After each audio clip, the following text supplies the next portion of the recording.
ఎట్లా ఉంది విషయం అనంటే ఆయనకు సంబంధించినటువంటి ఎక్కడా కూడా ఎఫ్ఐఆర్లో కావచ్చు లేదంటే ఇన్వెస్టిగేషన్లో ఆయన పేరు లేకపోయినా కానీ సిఐడి నమోదు చేసినటువంటి కేసులో కానీ ఆయన ఏదైతే దీనికి సంబంధించి ముందస్తు బెయిల్ కోసం అప్లై చేసుకుంటున్నటువంటి పరిస్థితి కనిపిస్తూ ఉంది.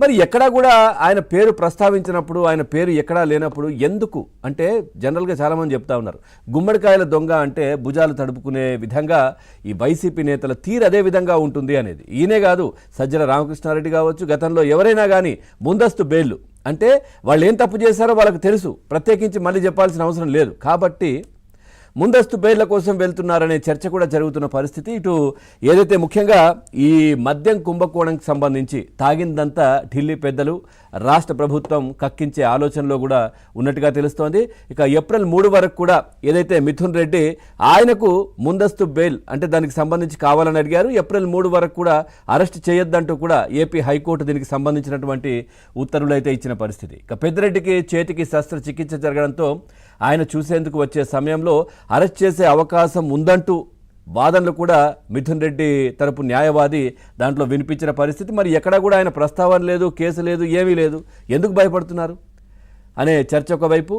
అయితే గతేడాది సెప్టెంబర్ 23న మద్యం కుంభకోణంపై సిఐడి పోలీసులు కేసు కూడా నమోదు చేసిన విషయం తెలిసిందే. మధ్యంతర ముందస్తు బెయిల్ మంజూరు చేయాలంటూ ఇటు పిటిషనర్ ఏదైతే ఎఫ్ఐఆర్లో ఎంపీ పేరు కూడా ఎక్కడా ప్రస్తావించలేదు. ఆ పిటిషనర్ ఎవరైతే ఉన్నారో ఎంపీ పేరు ప్రస్తావించలేదు. అయినా కానీ నాకు ముందస్తు బెయిల్ కావాలి, నేను మా నాన్నగారిని చూడడానికి వెళ్తే నన్ను అరెస్ట్ చేసే అవకాశం ఉంది, ఈ విధంగా చర్చ జరుగుతుంది. ఈ విధంగా వాళ్ళు చెప్పుకుంటున్న పరిస్థితి. ఇక సిఐడి తరఫున ఇదే అంశానికి సంబంధించి న్యాయవాది సిద్ధార్థ లూత్రా ఏపీలో మద్యం కుంభకోణం దాదాపుగా 4,000 కోట్లతో ముడిపడి ఉన్నటువంటి వ్యవహారం అంటూ కూడా సిద్ధార్థ లూత్రా చెప్పినటువంటి పరిస్థితి. ఇక నిందితుడిగా లేని వ్యక్తి ముందస్తు బెయిల్ పిటిషన్ ఎట్లా వేస్తున్నారు, ఏంటి అసలు ఇది, ఎందుకు దీనికి సంబంధించిన కారణాలే లేవు, అసలు కారణాలు ఉండాలి కదా, మరి కేవలం అరెస్ట్ చేస్తారనే భయంతో ఊహాగానాలతో ఈ పిటిషన్లు వేయడం ఏంటి అంటూ సిద్ధార్థ లూత్రా కూడా దీనికి సంబంధించి ప్రభుత్వ తరపు న్యాయవాది మాట్లాడిన పరిస్థితి కనిపించింది. అంటే మనం చూస్తే పూర్తిగా మొన్న లావు శ్రీకృష్ణదేవరాయలు ఎంపీ గారు పార్లమెంట్లో ఈ అంశాన్ని ప్రస్తావించడం, ఏదైతే ఢిల్లీలో జరిగినటువంటి మద్యం కుంభకోణం ఏదైతే ఉందో అది ఆంధ్రప్రదేశ్లో జరిగినటువంటి మద్యం కుంభకోణంలో ఒక వేరుశెనగ గింజ అంతా, ఒక చిన్న వేరుశెనగ గింజ అంతా జరిగింది ఢిల్లీలో. చాలా పెద్ద ఎత్తున ఆంధ్రప్రదేశ్లో ఇదే అంశం జరిగింది. అసలు దేశంలోనే ఇంత పెద్ద స్కామ్ ఎక్కడ జరగలేదు.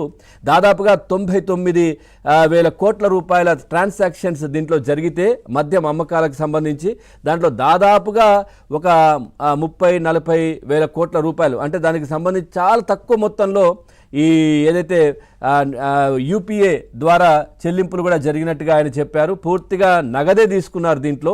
ఆ నగదంతా ఎక్కడికి పోయిందనే ప్రస్తావన. ఇంకోవైపు కూడా దాదాపుగా దీంట్లో కుంభకోణం 4,000 కోట్లతో ఈ వ్యవహారం అంతా ముడిపడి ఉంది. ముఖ్యంగా 4,000 కోట్లు మనీ లాండరింగ్ కూడా దీంట్లో జరిగినట్టుగా తెలుస్తూ ఉంది. అట్లాగే ముఖ్యంగా 2,000 కోట్లు ఇటు హైదరాబాద్కు చెందినటువంటి అంటే ఇక్కడ ఉన్నటువంటి ఒక కంపెనీకి సంబంధించినటువంటి ఎన్ సునీల్ రెడ్డి దీన్ని ఏదైతే దుబాయ్ కూడా తరలించారు, ఇక్కడ నుంచినటువంటి మద్యాన్ని కావచ్చు లేదంటే ఈ అమౌంట్ను ఒక దాదాపుగా 2,000 కోట్ల రూపాయలను తరలించిన నేపథ్యంలో ఈడీ కూడా రంగంలోకి దిగాలి.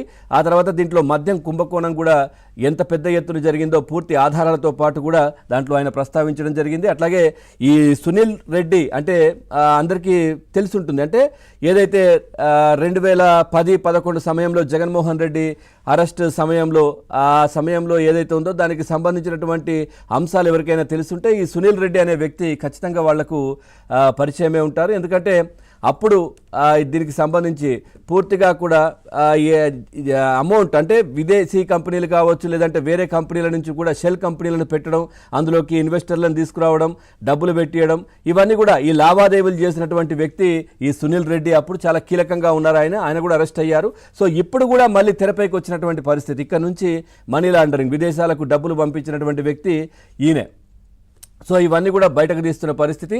సో ఎంపీ గారు మాట్లాడిన తర్వాత అమిత్ షా గారు కూడా ఆయన పిలిపించుకొని పూర్తిగా మాట్లాడినట్టుగా తెలుస్తోంది. అట్లాగే పూర్తి డీటెయిల్స్ దీనికి సంబంధించిన ఏవైతే ఉన్నాయో అవన్నీ కూడా ఎంపీ లావు శ్రీకృష్ణదేవరాయలు కూడా అమిత్ షా కూడా ఇచ్చినట్టుగా తెలుస్తోంది. దీంట్లో ఖచ్చితంగా ఇక దీంట్లో అరెస్టులు మొదలవుతాయి. ఖచ్చితంగా కేంద్రం కూడా రంగంలోకి దిగబోతోందనే చర్చ కూడా జరుగుతున్న పరిస్థితులు అయితే కనిపిస్తా ఉన్నాయి. ముఖ్యంగా ఏదైతే ఈ వైసీపీ పార్టీకి సంబంధించినటువంటి ముఖ్య నేతలు ఎవరైతే ఉన్నారో ఉంటే జైల్లో ఉండడం, లేదంటే బెయిల్ పైన బయట ఉండడం, లేదంటే ఆరోగ్యం బాగోలేదంటూ హాస్పిటల్లో ఉండడం, లేదు అనంటే ఈ విధంగా అంటే పార్టీలకు రాజీనామాలు చేసి పక్కకి వెళ్ళిపోవడం, ఇట్లా వైసీపీ పార్టీలో ఉన్నటువంటి కీలక నేతలు ఈ విధమైనటువంటి కార్యక్రమంలో ఉన్నారు.